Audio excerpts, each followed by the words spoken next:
Breaking news చూస్తున్నాం. Formula ఈ car race వ్యవహారంలో విచారణ కోసం ఏసీబీ ఆఫీస్ కి కేటీఆర్ వెళ్లారు. అయితే అక్కడ ఊహించని పరిణామం చోటు చేసుకుంది. విచారణ జరగకుండానే ఏసీబీ ఆఫీస్ నుంచి వెళ్లిపోయారు కేటీఆర్. తన లాయర్లను లోపలకు అనుమతించకపోవడంతో కేటీఆర్ ఏసీబీ కార్యాలయం నుంచి వెళ్లిపోయారు. 40 నిమిషాల పాటు పోలీసులు కేటీఆర్ టీం మధ్య వాగ్వాదం చోటు చేసుకుంది. మరోవైపు లాయర్లను అనుమతించాలని కోర్టు ఉత్తర్వుల్లో లేదని పోలీసులు తెలిపారు. దీంతో లాయర్ను అనుమతించకూడదన్న నిబంధన చూపించాలని కేటీఆర్ పట్టుబట్టారు. ఇక పోలీసుల తీరును నిరసిస్తూ విచారణకు హాజరు కాకుండానే అక్కడి నుంచి కేటీఆర్ వెళ్లిపోయారు.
బ్రేకింగ్ న్యూస్ చూస్తున్నాం. ఫార్ములా ఈ కార్ రేస్ వ్యవహారంలో విచారణ కోసం ఏసీబీ ఆఫీస్ కి కేటీఆర్ వెళ్లారు. అయితే అక్కడ ఊహించని పరిణామం చోటు చేసుకుంది.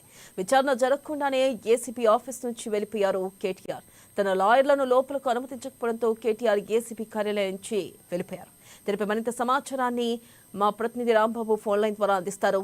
రాంబాబు, చెప్పండి, అసలు కేటీఆర్ విచారణకి హాజరు కాకుండా వెళ్లిపోవడానికి గల కారణాలు ఏంటి, అప్డేట్స్ ఏంటి?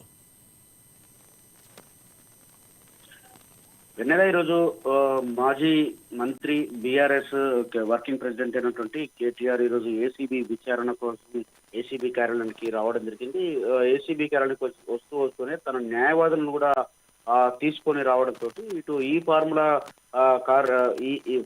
ఈ కార్ రేస్ వ్యవహారంలో ఏసీబీ ఇప్పటికే ఇటు నోటీసులు ఇచ్చింది. ఈ నోటీసులకు సంబంధించి విచారణకు రావాల్సిందిగా ఆదేశాలు జారీ చేయడంతో ఈరోజు ఏసీబీ కార్యాలయానికి లాయర్లతోటి వచ్చినటువంటి నేపథ్యంలోనే లాయర్లను తీసుకురావద్దని చెప్పేసి అక్కడ అధికారులు సూచించడంతో అటు లాయర్లను పోలీసులు కూడా అడ్డుకోవడంతో అసంతృప్తిని వ్యక్తం చేయడం జరిగింది కేటీఆర్. పోలీసు ఉన్నతాధికారులతో ఆయన మాట్లాడుతూ న్యాయవాదికి అనుమతి నిరాకరణపై రాతపూర్వకంగా ఇవ్వాలని చెప్పి డిమాండ్ చేయడం జరిగింది.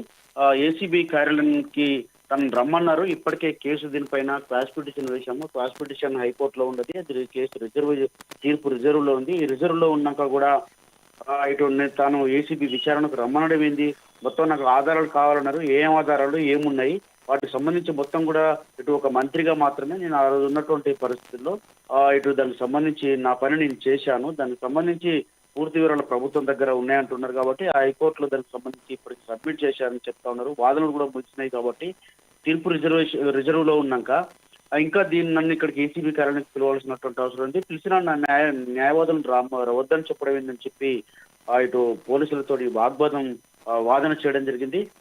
నా వాదనను ఇప్పటికే హైకోర్టులో చెప్పాను. న్యాయస్థానం తీర్పును రిజర్వ్ చేసింది. హైకోర్టు చట్టాలు రాజ్యాంగం పైన నాకు గౌరవం ఉండే ఇక్కడికి వచ్చారని చెప్పి నా లాయర్లతో రావద్దని ఎందుకు చెప్తారని చెప్పి దీనిపైన పోలీసులతో వాగ్వాదం చోటు చేసుకోవడంతో నేను మర్యాదగా విచారణకు సహకరిస్తున్నా. ఇంతమంది పోలీసులు ఎందుకు వచ్చారని చెప్పి న్యాయవాదిని అనుమతించబోమని ఏసీబీ వాళ్ళు చెప్పడం ఏంటని చెప్పి హైకోర్టులో ఏసీబీ వాళ్ళు గంటలుగా వాదనలు వినిపించిన తర్వాత కూడా ఇవాళ కొత్తగా శోధించేది అని చెప్పి దీనిపైన కేటీఆర్ అయితే పోలీసులతోని వాదించడం జరిగింది. లాయర్లు ఉంటే వాళ్లకు వచ్చిన నష్టం ఏంటని కూడా కేటీఆర్ ప్రశ్నించి వెళ్ళడం జరిగింది. దీంతో ఈ యొక్క ఎపిసోడ్ లో రేపు ఈడీ ముందు విచారణ, ఈ రోజు ఏసీబీ విచారణకు సంబంధించినటువంటి అంశంలో కేటీఆర్ ఇదంతా తప్పించుకున్నటువంటి ఒక వ్యవహారం చేస్తున్నారని చెప్పి వాదన జరుగుతా ఉన్నది. ఇప్పటికే దీనికి సంబంధించినటువంటి అంశంలో కూడా కేటీఆర్ కు సంబంధించినటువంటి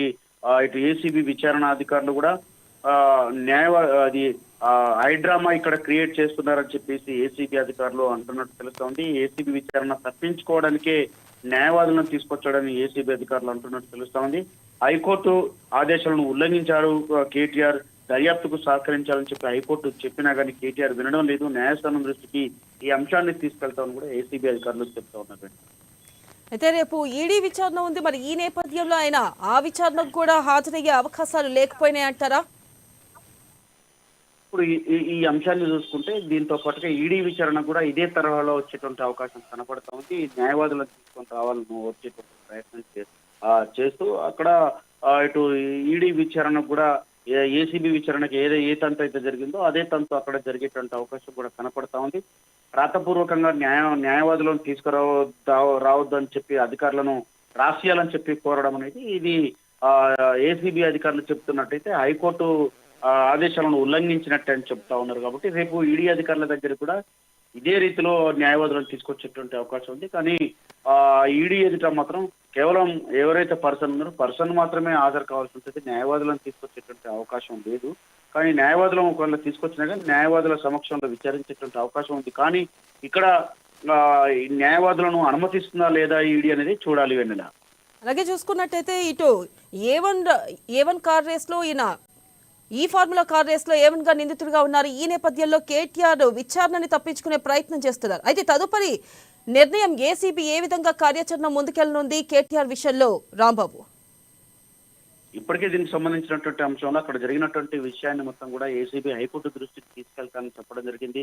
ఈ ఏసీబీ విచారణ తప్పించుకునేందుకే కేటీఆర్ ఇలాంటి న్యాయవాదులను తీసుకొచ్చి ఇక్కడ హంగామా సృష్టించారని చెప్పి హైడ్రామా క్రియేట్ చేశారని చెప్పేసి ఏసీబీ అధికారులు అంటున్నటువంటి నేపథ్యంలో ఏసీబీ విచారణకు సంబంధించి ఆయన విచారణకు సహకరించడం లేదని చెప్పి, విచారణకు సహకరిస్తే పోయేది ఏందని చెప్పి వాళ్ళు హైకోర్టు ఆదేశాలను ఉల్లంఘించారని చెప్పి వాళ్ళు అంటా ఉన్నారు. దర్యాప్తుకు సహకరించకపోవడం హైకోర్టు ఆదేశాలను ఉల్లంఘించడమే అని చెప్తా ఉన్నారు. ఈ మొత్తం జరిగినటువంటి విషయాన్ని కూడా హైకోర్టు దృష్టికి తీసుకెళ్తామని చెప్తున్నారు. తదుపరి హైకోర్టు సూచన మేరకు దీనికి ఏసీబీ అధికారులు మరి కేటీఆర్ పైన ఏ విధమైనటువంటి యాక్షన్ తీసుకుంటారా, అరెస్ట్ చేస్తారా లేకపోతే ఇంకేం జరుగుతుందని చెప్పి ఈ రోజు సాయంత్రం కల్లా తెలిసేటువంటి అవకాశం కనబడుతుంది.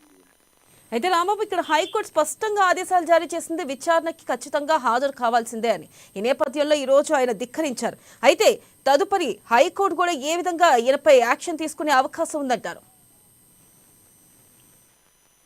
అంటే విచారణకు హాజరు కావాలని చెప్పేసి హైకోర్టు చెప్పినా, ఏసీబీకి సహకరించాలని ఈడీకి సహకరించాలని చెప్పినా కానీ కేటీఆర్ దీని మొత్తం కూడా దాన్ని విచారణ నుంచి తప్పించుకోవడానికే ఇలాంటివి చేస్తున్నారని చెప్పేసి ఏసీబీ ఆరోపిస్తుంది. కాబట్టి రేపు ఈడీ విచారణ కూడా ఇలానే జరుగుతుందని చెప్పేటువంటి కోణంలో ఏసీబీ కూడా హైకోర్టు దృష్టికి తీసుకుపోయేటువంటి అవకాశం ఉంది. కాబట్టి దీనిపైన హైకోర్టు ఆదేశాల మేరకు ఈ రోజు కేటీఆర్ పైన మరి యాక్షన్ తీసుకున్నటువంటి అవకాశం కనపడతా ఉంది కాబట్టి ఇటు కేటీఆర్ లాయర్లను తీసుకురావడం అనేది అంశం ఇక్కడ స్పష్టంగా అంటే విచారణకు లాయర్లను అనుమతించారా లేదా అనేది ఇక్కడ ఏసీబీ అధికారులు అయితే లాయర్లకు అనుమతి లేదని చెప్తాను. కానీ హైకోర్టు చెప్పకున్నా కానీ ఈ యొక్క విచారణ తప్పించుకునడానికే లాయర్లను తీసుకొచ్చారు. లాయర్లను అనుమతిస్తేనే తను విచారణకు సహకరిస్తానని చెప్పడం ఇది విడ్డూరం అని చెప్పి, ఇది విరుద్ధం అని చెప్పి చెప్తా ఉన్న నేపథ్యంలో ఆ హైకోర్టు సంబంధించినటువంటి అంశాన్ని, ఈ యొక్క ఉల్లంఘనకు సంబంధించినటువంటి అంశాన్ని కోర్టు దృష్టికి తీసుకెళ్లేటువంటి అవకాశం ఉంది. కాబట్టి తదుపరి ఈ యొక్క దీనిపైన వెంటనే ఏసీబీ అధికారులు అయితే హైకోర్టును అప్రోచ్ చేయటువంటి అవకాశం ఉంది. తర్వాత హైకోర్టు సూచన మేరకు కేటీఆర్ పైన యాక్షన్ తీసుకునే అవకాశం కనపడుతుంది. అయితే రాంబాబు, ఇక్కడ చూసుకున్నట్టయితే దాదాపు 40 నిమిషాల పాటు కూడా పోలీసులకు అలాగే కేటీఆర్ కు మధ్య వాగ్వాదం చోటు చేసుకున్నట్లుగా తెలుస్తుంది. అయితే మీరు ఏదైతే అన్నారో లాయర్ని రానివ్వాలి అంటూ కూడా కేటీఆర్ డిమాండ్ చేసినట్లు తెలుస్తుంది. అయితే మొదటిగా ఆయన అసలు ఆ విషయంలో పర్మిషన్ తీసుకున్నారా? అదే అంశం లాయర్లకు సంబంధించినటువంటి అంశంలో ఇటు అతనైతే ఎలాంటి లాయర్లనైతే ఏసీబీ అధికారులు అయితే పర్మిషన్ లేదని చెప్పడం జరిగింది, లాయర్లను అనుమతించేది లేదని చెప్పడం జరిగింది. అంటే దీన్ని బట్టి లాయర్లకు అనుమతి లేకుండానే కేటీఆర్ విచారణకు హాజరు కావాల్సి ఉండే, కానీ తాను విచారణకు హాజరయ్యే సందర్భంలో లాయర్లను తీసుకురావడం అంటే ఇది విచారణకు సహకరించని వైఖరి అని చెప్పి చెప్తా ఉన్నారు. ఇది మొత్తం కూడా ఏసీబీ కార్యాలయం ఎంట్రీ ముందు మొత్తం ఇది హైడ్రామా జరిగిందని చెప్పేసి ఇప్పటికే చర్చ నడుస్తూ ఉంది. ఇటు బంజారాహిల్స్ ఏసీబీ కార్యాలయం ముందు పోలీసులు అయితే కేటీఆర్ వాహనాన్ని అడ్డుకోవడం జరిగింది. న్యాయవాదులు ఎవరు కూడా కేటీఆర్ వెంట వెళ్ళకూడదంటూ ఆపిన పోలీసులు అయితే ఆపడం జరిగింది. చట్ట ప్రకారం ప్రతి పౌరుడికి ఉన్నత హక్కులను వినియోగించుకునేటువంటి వెసులుబాటు ఉందని చెప్పేసి కేటీఆర్ చెప్తా ఉన్నారు. కానీ ఇటు ఏసీబీ అధికారులు చెప్పినట్లుగా లాయర్లకు అనుమతి లేదు అనేటువంటి వ్యవహారంలో ఈ కేటీఆర్ లాయర్లను తీసుకుపోవడమే అక్కడ వివాదాస్పదమైనటువంటి అంశం. అక్కడ హైకోర్టు చెప్పిందా లేదనేది తెలవాల్సి ఉంది. ఎందుకంటే విచారణకు లాయర్లను అయితే అనుమతి లేదనేటువంటి అంశం అయితే తెలుసు. కానీ మరి ఈయన కేటీఆర్ లాయర్లను తీసుకుపోవడంతో ఇక్కడ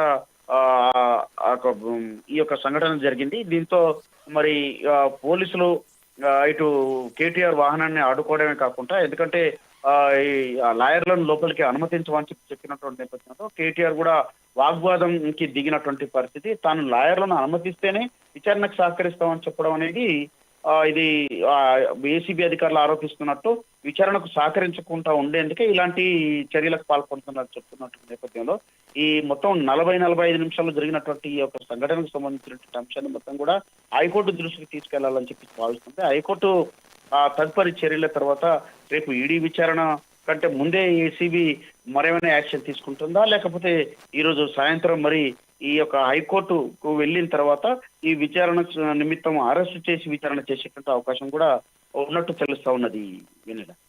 రైట్, థ్యాంక్ యూ రాంబాబు.